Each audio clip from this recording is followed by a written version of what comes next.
AgendaCast, episódio 68. Estamos dando sequência à série Portaria 1467-2022, sessão 5, que trata sobre contribuição de servidores afastados, licenciados e cedidos. No entanto, trataremos dos artigos 22, 22A, 23 e 24, encerrando essa sessão 5 do capítulo 3 para entrar no próximo capítulo que trataremos sobre o equilíbrio financeiro e atuarial. Temos falado ao longo dos episódios da AgendaCast dessas palavrinhas-chave, equilíbrio financeiro e atuarial. Por quê? O objetivo é a busca constante do RPPS manter esse equilíbrio para se manter sustentável e saudável. E para que esse equilíbrio seja atingido, várias ações, atividades, procedimentos precisam ser adotados e trabalhados para ser atingidos. E as contribuições está conectado a isso também, que são os artigos que nós falaremos hoje. E estamos aqui com um convidado que é o ator principal dessa longa-metragem que nós temos falado nos episódios, que é o nosso coordenador de atendimento, Éder Moraes. Bem-vindo! Obrigado. Podcast, mais um, AgendaCast. 68 já. Olha, financeiro, atuarial, equilíbrio. Eu tô pensando aqui, você falando, eu falei, olha, faça o que eu falo, não faz o que eu faço. Então, acho que eu estou fortemente desequilibrado. Eu tive recentemente numa palestra e aí eu perguntei pro público quem estava equilibrado financeiramente. eu já ia ser o primeiro a levar. Vamos lá, o que é o equilíbrio financeiro? É o que você ganha ser o suficiente para pagar as suas contas, seus boletos, podemos colocar assim, e não faltar. O ideal é que se haja uma sobra, um superávit, mas todos estavam desequilibrados, a grande maioria desequilibrado financeiramente. Acho que a população brasileira como um todo está deficitária, seja financeiramente ou atuarial, mas acho que o atuarial é o pior, porque o financeiro você ainda consegue equilibrar, sim. Tira daqui, pega dali, agora o atuarial é pior. Mas assim, falando do nosso tema que são contribuições, é exatamente conseguir arrecadar contribuições. Eu acho que eu preciso de mais contribuições. Eu vou deixar o meu QR Code do Pix aqui. Tô aceitando contribuições, viu? Então, aí para poder manter as contas, aí pagar os benefícios, no caso do RPPS. Tudo bem, tá tudo certo. Nada, o Éder tá em superávit, tá aí... Primário. Primário, tá? Todo mês tem uma sobra lá, que ele faz um investimento para poder rentabilizar e fazer a sua projeção atuarial. Eu recebo essa bênção. Entrando no nosso tema de hoje, sobre contribuições, e interessante que nós estamos em período eleitoral, ano eleitoral, a cada 2 anos, seja municipal, seja... esse ano já é para a presidência, geral. Governo federal, geral, um pouco mais amplo, inclusive. E aí nós temos servidores cedidos e afastados licenciados, como traz essa seção, mas entrando no artigo 22... como fica a base de cálculo dos servidores que estão nessas condições e mandado eletivo, exatamente no mesmo ente. O 22 manda ele retornar ao 12, né? O 12 traz a descrição das parcelas que são consideradas as bases de cálculo, né? Esse ano especificamente, os servidores que se licenciaram, que estão em mandado eletivo, não têm a opção de permanecer com o subsídio do seu cargo, porque são eleições gerais, né? Isso só se aplica a vereadores e prefeitos. Os municipais, né? São os municipais, perfeitamente. Então, obrigatoriamente, todos estão licenciados e cedidos aos órgãos de seu mandado eletivo, né? E da mesma forma, né, o que ele recebe lá, ele vai pagar uma contribuição previdenciária sobre isso, só que passando no crivo ali, no critério do artigo 12. Só o que é remuneratório e o que é do teu cargo, né? O que não é do teu cargo não é remuneratória, não tem retenção, não tem recolhimento. Então, a base de cálculo vai respeitar o que está no artigo 12, tá? Mesmo sendo mais ou menos, enfim, isso não importa, né? Porque ele está em mandado eletivo, ele sai da sua remuneração e recebe a remuneração do seu cargo eletivo. Óbvio que ninguém vai se candidatar para ganhar menos do que recebe enquanto eletivo. A projeção sempre é maior, com certeza. É fato, né? Mas então ele vai estar restrito ao artigo 12, tá? É muito importante fazer isso. Seria interessante até voltar, porque nós falamos do artigo 12, nos episódios anteriores. Não lembro qual é o número do episódio, porque já são vários, mas falamos desse tema com mais detalhes. Eu posso até trazer aqui um trechinho dele. Dar uma aqui, olhadinha lá para ver os detalhes. Só pra gente colocar bem certinho, tá? Seção 2, base de cálculo, né? Artigo 12. Lei do ente federativo definirá as parcelas que comporão a base de cálculo de contribuição devida ao RPPS, observando os parâmetros que integram a base de cálculo de contribuição, né? No que se refere ao segurado, 13º salário, gratificação natalina, remuneração devida ao segurado em decorrência de afastamento, de afastamento legal, inclusive por incapacidade temporária, contribuição sobre incidente de 13º, enfim, ele traz o A, o B, o C, e aí ele vai trazer vários incisos, tá? Aqui. Mas ela vai trazer exatamente essa situação. Quais são as parcelas que integram? Parcelas de caráter permanente, parcelas do seu cargo efetivo, né? 13º, afastamento que não promove nenhum tipo de suspensão de contagem de tempo, como, por exemplo, maternidade, incapacidade temporária. Então, eu estou em mandato eletivo, eu não estou ali vinculado ao regime geral. Não me licenciei e me vinculei ao regime geral. Não. Se eu sou servidor efetivo, eu permaneço efetivo com cessão, né, para ali o órgão ao qual eu me elegi, seja a Câmara, seja o Senado, seja presidente, governador ou deputado, tá? Diferentemente, eu, Éder, seletista, vinculado ao regime geral, que vou lá e me concorro às eleições, continuo vinculado ao regime geral. Nada muda na minha vida, né? Sim. Eu vou estar contribuindo até o teto do regime geral normalmente. Lá, se eu sou servidor efetivo, eu não tenho teto do regime geral, ressalva se eu tiver previdência complementar, né? Tiver no RPC, então eu fico ali contribuindo sobre o valor total, desde que esse valor total seja parcela também do meu cargo efetivo. Por exemplo, fui eleito deputado federal, tenho meu subsídio fixado em R$35 mil, em R$40 mil. Vou pagar 14% em cima desses R$40 mil e esse valor é vestido para o RPPS da minha origem. Recebo auxílio alimentação, auxílio viagem, o famoso auxílio paletó, né, auxílio moradia. Não, são parcelas indenizatórias, né, não tem caráter remuneratório, logo não tem contribuição previdenciária. Então não tem retenção, não faz parte da minha base. É isso que o 12 vai trazer, concatenado ao 22. Você falou bem dessas gratificações que ele recebe em caráter indenizatório e tal. E quando o servidor ele está cedido, né, e o órgão cessionário paga para ele gratificações que não são do seu cargo efetivo. A contribuição dessas gratificações, ela incidirá considerando o RPPS, RGPS, como que fica? Aí é interessante que a gente mistura o 67 com o 68. Né? Nós temos sessão de servidor público para um outro órgão público e nós temos sessão de servidor público em mandato eletivo. Quando eu estou cedido para um outro órgão e lá eu recebo uma gratificação, mesmo que ela tenha um caráter remuneratório, ou assim, também se enquadra como se fosse cedido para uma empresa pública, talvez, sim, né? Porque ela é do regime geral. Eu dependo do que está descrito na minha lei, né? Na minha lei de origem. Tá lá. Se eles falarem que eu posso contribuir sobre aquele valor, eu vou contribuir sobre ele e ele vai verter para o meu RPPS. Quando isso faz sentido? Quando eu vou me aposentar por média. Eu vou me aposentar por média, faz sentido eu fazer uma contribuição a mais, porque vai melhorar a minha média. Se eu não tenho a expectativa de me aposentar por média, por exemplo, já tenho direito adquirido a uma regra do artigo 3º, ou artigo 6º, 1041, estou em abono de permanência, fui cedido. Não faz sentido nenhum eu pagar contribuição sobre esse valor excedente que eu receba lá. Há casos específicos, né, de pessoas que contribuem para o regime geral, porque o seu próprio RPPS não aceita essa contribuição. O que vai acontecer com ele no futuro da sua aposentadoria, se há possibilidade, a previsibilidade legal, a soma dessas remunerações para aumentar a sua média aritmética, né? Porque o tempo é concomitante, ele não vai poder aproveitar. Sim. Ou ele vai procurar um benefício no regime geral com base nas contribuições que ele inverteu. Né? Então, existem essas duas frentes de atuação. Só que, de toda forma, vai depender do que está previsto em lei. Se a lei do RPPS não prevê a soma, não prevê a possibilidade de ele contribuir sobre uma gratificação a mais que ele recebe lá no outro órgão, de nada vai adiantar. Né? Então, assim, deve haver esse cuidado e uma análise do que é mais benéfico. Né? E é engraçado que a 1467, a 103 traz muito disso de mais benéfico, né? E eu tenho observado até a questão do acúmulo, você colocou aí a questão de ou ele busca um benefício na RGPS e aí ele tem aquele na RPPS, mas aí vai ter a aplicabilidade do acúmulo dependendo do benefício. Exatamente. Que ele for buscar e pleitear. Exato, que ele falou pleitear. Então, cabe um estudo para ver se de fato faz sentido ou não a busca desse benefício, como que fica. Exato. E essa questão do benéfico que eu estava colocando é porque, assim, a gente está vendo, todo mundo fala, o mais benéfico, mais benéfico. Mas o que é mais benéfico para mim não é mais benéfico para você.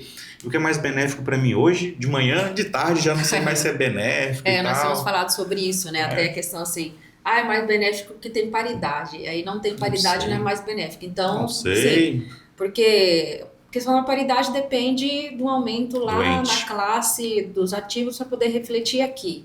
Tem locais que está mais de 15, 20 anos, sendo um tipo de Defasado. enquadramento. Então, o aposentado também não vai ter acesso. Agora, preservar o valor real, que não é um reajuste, já anualmente acontece. Então, assim, É relativo, tá? Mas então ele tem que fazer essa análise do que é benéfico para ele. Contribuir ou não sobre esse valor excedente à sua remuneração.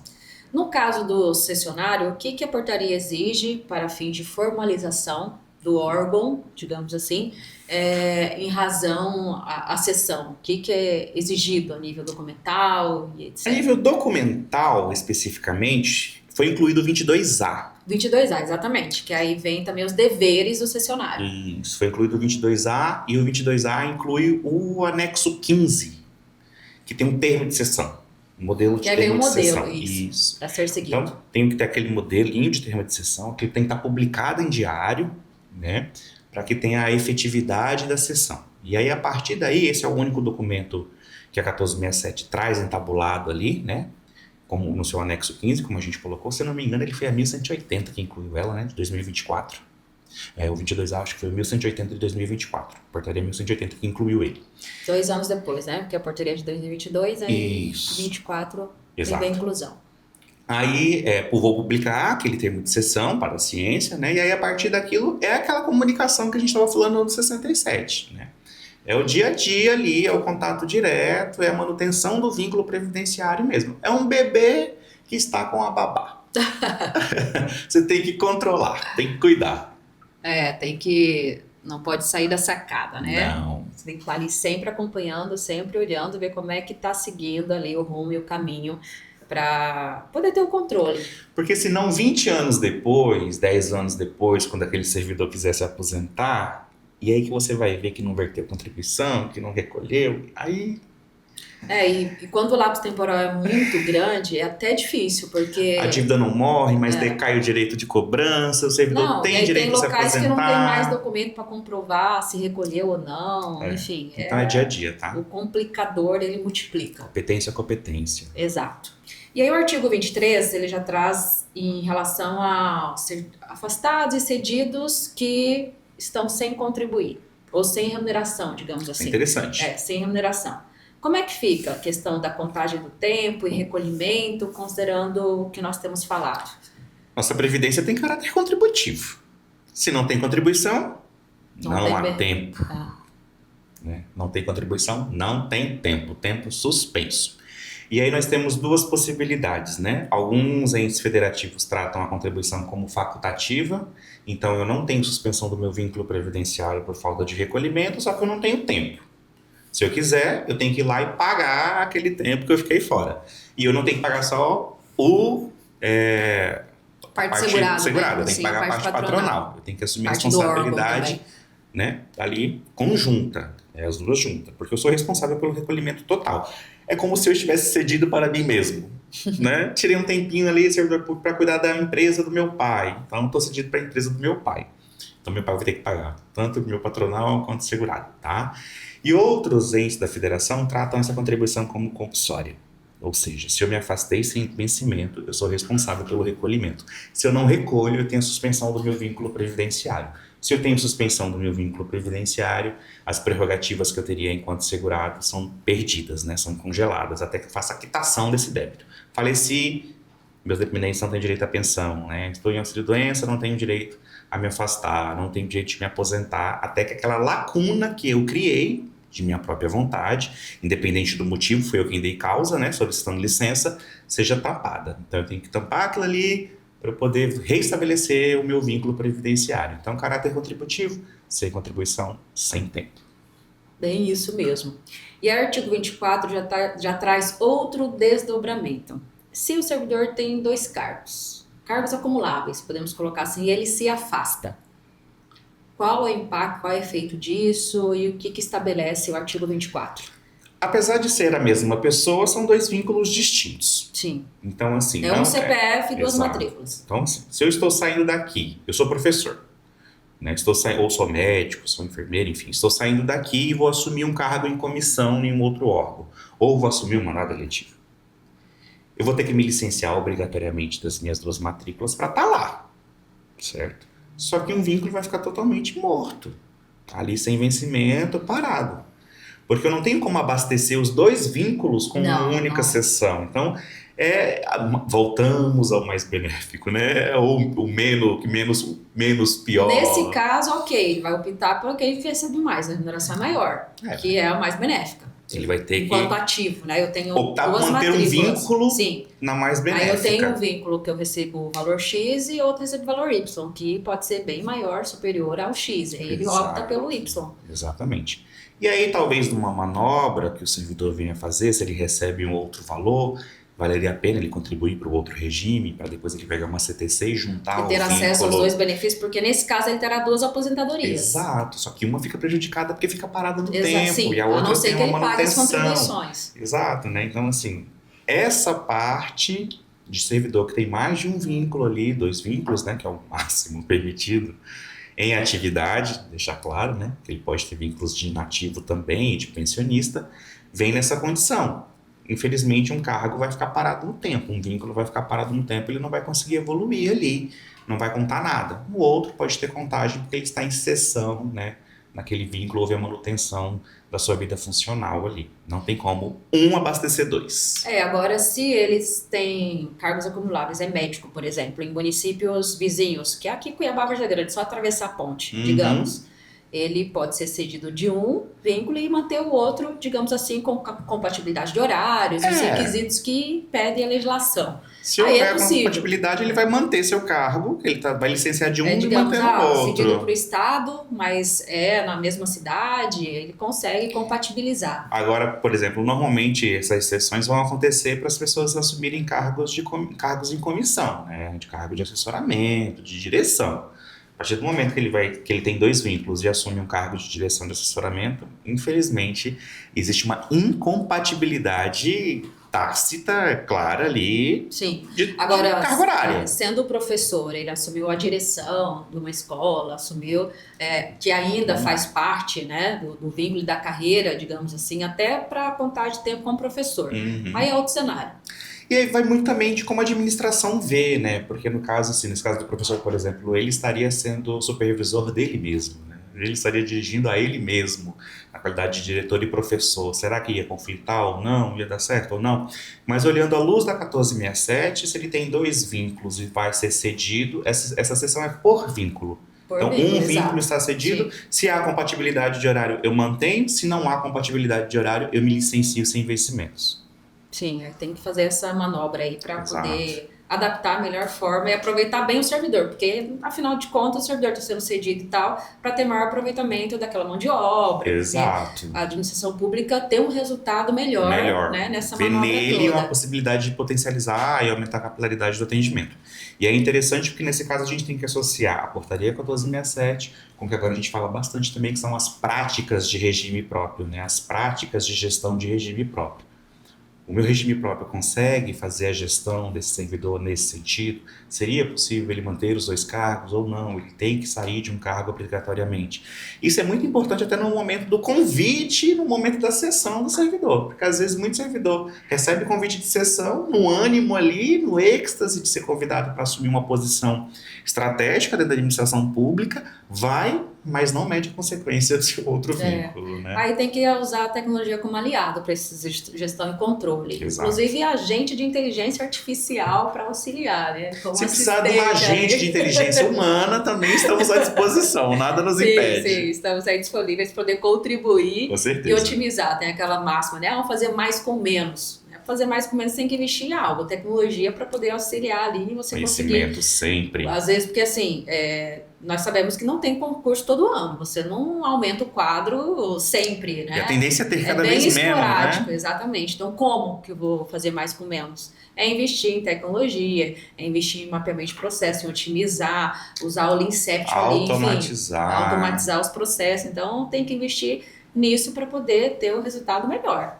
É isso mesmo, eu concordo plenamente. A administração pública precisa investir, e a gente fala muito em IA, em máquina, em processo e mas o capital humano precisa estar preparado e alinhado Também, com essas tecnologias para que as coisas aconteçam de maneira eficiente, de maneira coerente e no time necessário que a administração precisa. E ter todas elas como aliado, né? E não aquela questão, não vou como perder, principal, o tomador da decisão. Vou perder a minha função, vou perder minha importância, tudo estava na minha cabeça, agora eu vou transferir para uma IA, vou perder minha importância e tal. Não é por aí, é aquela questão, né? O profissional ele vai ser substituído se ele não usar, se ele não tiver a tecnologia como aliado. Não estou falando nem só de IA, mas a tecnologia no geral. Então, também precisa ter o olhar voltado para isso, mas tem que haver a conscientização, né, e a atuação da administração pública para que os servidores públicos sejam bem aderentes a isso. Tem um movimento até bacana, interessante a administração pública sobre isso. Já tem vários eventos que é voltado para isso, né? Já tem... A própria escola do governo federal está bem focada nisso agora. Os cursos que ela está trazendo tem mais essa pegada. Essa pegada, né? Então, enfim, vamos evoluindo passo a passo. Com certeza, estamos juntos para isso mesmo. E vamos para o Agenda Coffee. No episódio anterior, você sentou com responsabilidade social, tratando de contribuições. Nós continuamos falando de contribuições, mas foi para uma outra vertente nesse episódio. Quem seria hoje convidado para abordar o assunto correlacionado e qual assunto? Com esse assunto nosso especificamente, porque eu achei muito interessante, assim, porque ele é um assunto que impacta na vida de alguns servidores, óbvio que não é a grande massa, só que esse impacto não é calculado, né? Então a gente muito se fala em planejamento previdenciário, mas não aborda esse tema nos planejamentos previdenciários. Os planejamentos abordam ali a aposentadoria, que é só o ápice, grande parte, né? é o preparar para a aposentadoria. Quando eu quero chegar lá. Então, dessa vez eu ia tomar um cafezinho aqui em Cuiabá mesmo, com algum sindicato aí, né, que tem muito servidor que está cedido, para a gente conversar sobre isso, sobre os prós e os contras da sessão, os mecanismos de controle que o próprio servidor cedido precisa ter como agente fiscalizador da sua sessão, que isso é muito importante. Inclui isso na educação previdenciária. Como pilar de educação previdenciária, nisso, né? Trazer, assim, o que o RPPS precisa cumprir com ele, a título de transparência, disponibilidade de extrato previdenciário, aonde buscar, como buscar. Porque essa é uma informação que está tão guardadinha ali, que só a administração do RPPS conhece, e o servidor que está em sessão às vezes não sabe nem a quem recorrer. Eu já vi casos de servidor que está em sessão que fala, gente, para me pedir aposentadoria eu peço aonde? Para pedir auxílio doença o que eu preciso? Eu peço aonde? Eu peço aqui ou eu peço lá? Eu sou daqui ou eu sou de lá? Então, acho que essa parte da educação previdenciária precisa ser melhor abordada e trabalhada, né? Então, uma associação de servidores públicos aqui, não necessariamente um sindicato, mas que seja um sindicato também, para a gente bater um papo sobre isso. É interessante para fortalecer o próprio quadro, né, de servidores, o próprio RPPS, com o esclarecimento que o público e a população necessitam. Né? Muito bem, considerações finais? Sei que é sempre um prazer estar aqui, né?